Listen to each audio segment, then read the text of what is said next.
So I don't really spectator. I say, take a card, any card. I don't mind any card you like. They choose the spectator. They don't want this one, they don't want this one, they take this one. They say, I want this one. I say, okay, don't let me see it. Don't show the magician. Let me see the card. You say, look, there it is. Okay. You say, hey, recently I developed a new skill. It's called telekinesis. I can move things using only my mind. You say, take the cards like this. You say, look. Say, using only my mind, I'm going to move all of the cards. You move your card, I move them out of the way, using only my mind. Only my mind. Here we go. Ready? Watch. Just like that. Or using only my mind. Any card split. Leaving one card. Just one card. Your card.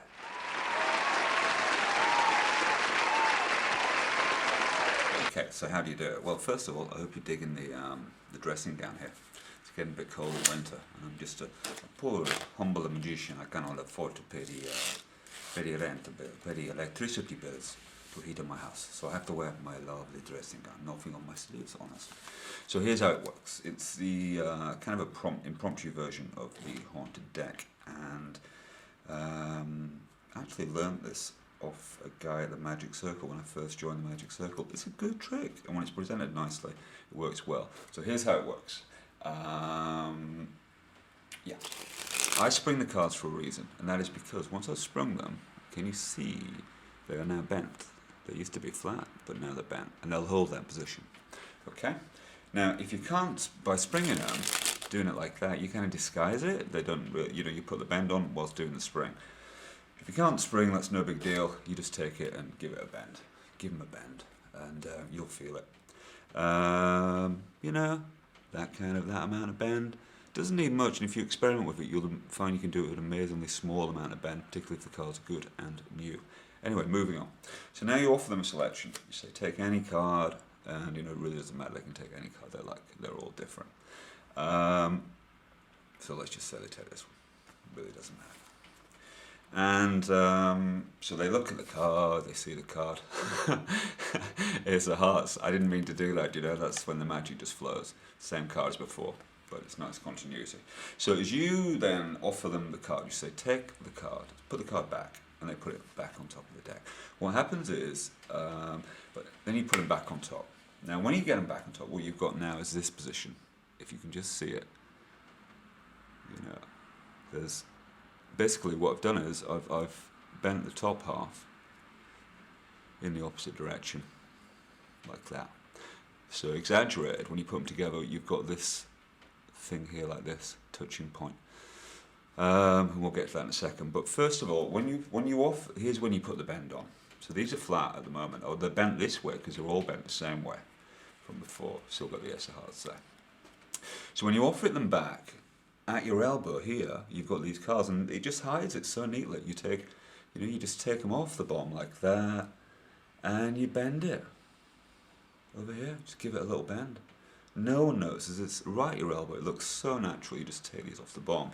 This hand doesn't even move. It just stays there. Digging that dressing gown. Anyway, so when you get them back together, this is what you've got. Exaggerated. Now, notice that what I did was I put them down, put the cards down, and I came in and I said, given the presentation line about learning a new skill, telekinesis, it's a nice way to do it. I've learned a new skill. It kind of it lifts it out of the realm of card trick, okay, into card magic, which is what we're looking for, and it gives it a reason for what you're doing. Present it as telekinesis. But the lovely thing about putting the deck down over here is that your hands are now back over here, the deck's over here. Even though you're still next to it, you're away from it. And that amount of time, that time you take to tell the story, is like it's misdirection. It's time misdirection is what it is. Because when I'm over here talking, how the hell can I be doing anything over here? And of course he put the cards back together, it was so fair, it just sells it. So now when you pick them back up again, you're ready to roll, and the cards sit inside the hand like this. And now, because you've got the break, remember, you've got your fingers going on, and this is exaggerated, remember this, you can get it a lot smaller, but they need to view it from above. If you get them up here and they're sort of watching from the side, they're going to spot it. So you get it down low, and you get everyone over the top, you know, like this, over the top, looking at it. And then simply because they're on this, because you've got this thing going on, this is what's going to happen.